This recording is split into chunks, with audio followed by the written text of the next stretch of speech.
Mapagpalang umaga po sa ating lahat mga kabayan. Sa umagang ito po mga kabayan ay pag-uusapan po natin kung ano po ang 5 requirements kung tayo po ay pauwi ng Pilipinas para magbakasyon. Galing dito sa KSA papuntang Pilipinas at yan ang pag-uusapan natin sa umagang ito.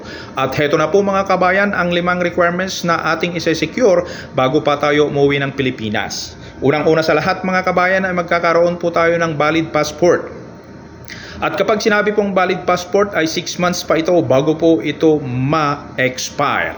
At ang pangalawa po mga kabayan ay ang confirm ticket po natin. Kinakailangan po natin i-confirm ang ating mga ticket bago po tayo pumunta po sa airport o immigration o sa ating papalipad na eroplano mga kabayan. At ang pangatlo po mga kabayan ay magkaroon po tayo ng single exit re-entry visa.